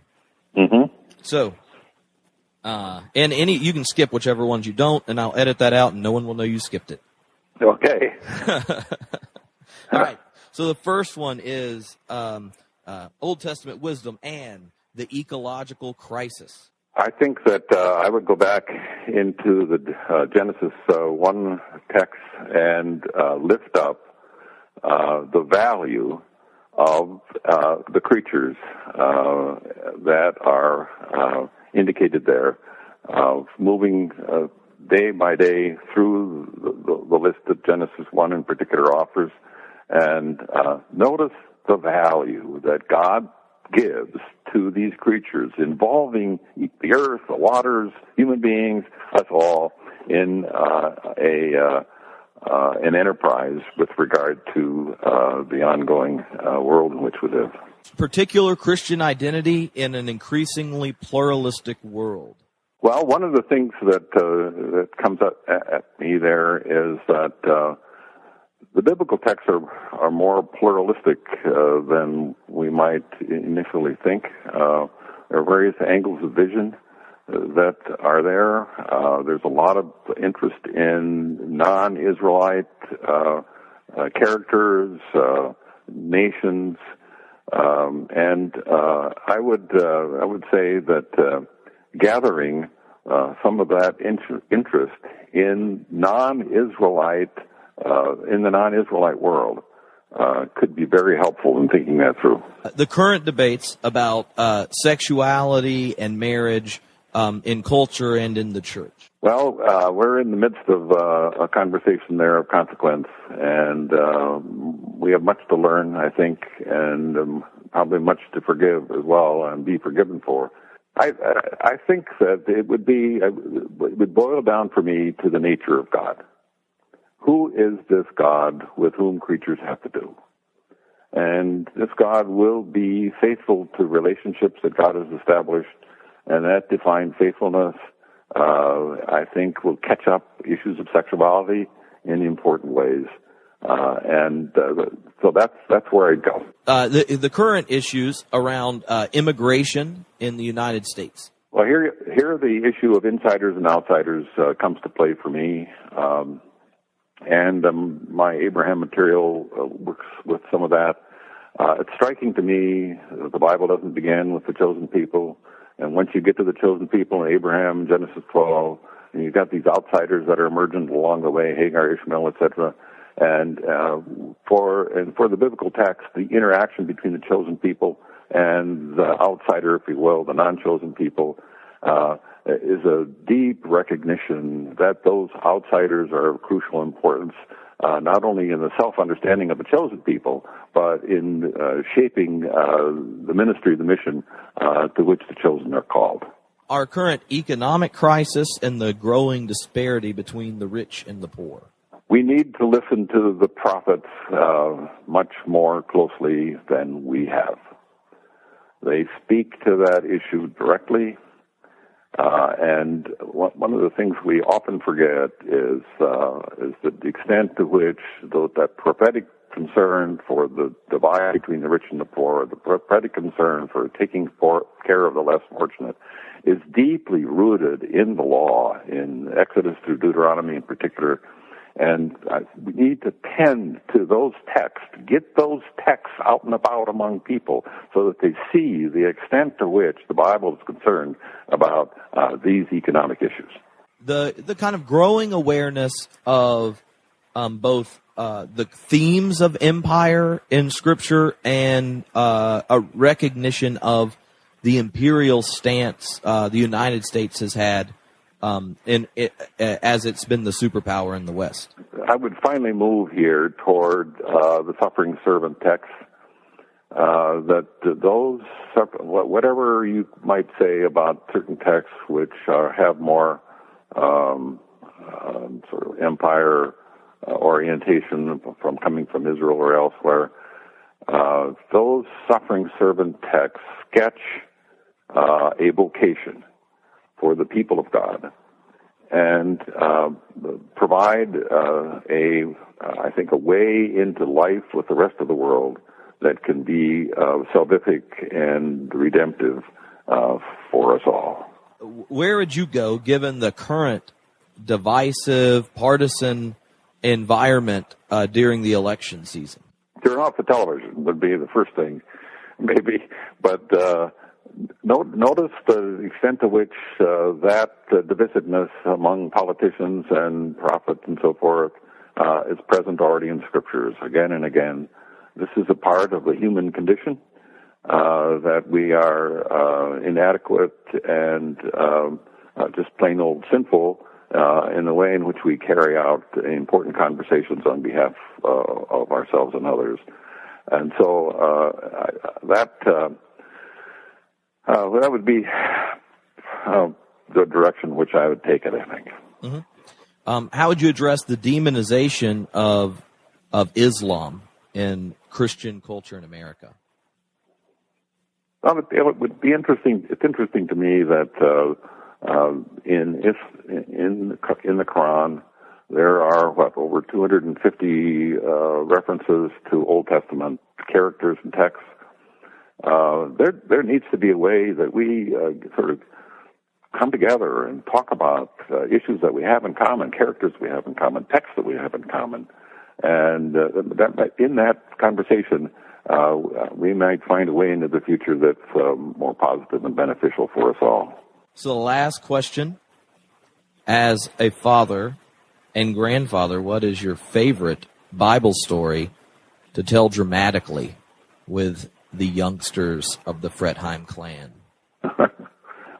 Almost certainly have to come from Genesis, because the family stories are a part of the fabric of the book of Genesis in the way that of no other book of the Bible, I think. And they recognize that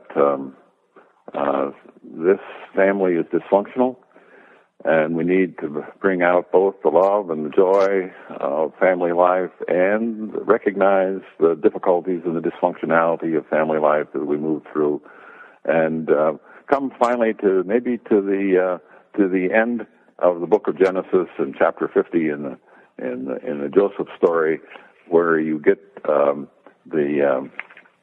statement about which Joseph makes in context with his brothers, where he says, "Even though you intended to do harm to me, God intended it for good in order to preserve a numerous people. So have no fear. I myself will provide for you and for your little ones." Oh, man. Well, thank you very much. That has been a blast to get to talk to you. And thank you, Tripp. I appreciate the conversation very much. I'll tell you, I had one idea for what would be the coolest Terence Fretheim book that you haven't written. Because so many like discipleship, Bible study type books are all Jesus focused. That if you wrote one called Dirty Discipleship or something like that, or Discipleship in the Dirt. Oh, okay. And they were all built on like all the people from, it could be Genesis, and they're like worst days of their life. And that's because you've touched on all these stories so many times, and you can do Exodus. I mean, even in your the commentary on Exodus, you focus, because of your attention to God's presence in all those situations, on those kind of stories that are more easily glossed over, rarely preached on. But what would it look like to think through discipleship from the dirt or in the dirt kind of things? And it's, each one is based on like the worst day in all these characters' lives. Okay. Interesting idea. Discipleship in the dirt. There's where we go. Okay. Yeah, because if you're doing Jesus, there's a billion things on the Sermon on the Mount or that kind of thing. Yeah. But that's a good idea. I'll think through that one. Well, I was sitting there and I thought, man, he's heard all this stuff, the Abraham book, but what would be something you could just hand to someone, or you have a discussion group and you get to know all these characters of Hebrew Scripture that our church is failing to introduce people to because of our biblical illiteracy problem, and then all of a sudden that those characters and they're the ones you think of when stuff hits the fan. Yeah, okay. Good. Well, you got me thinking here. All righty. Well, thank you so much for taking the time. Yeah, thank you for having me, Tripp. Appreciate it. Best to you.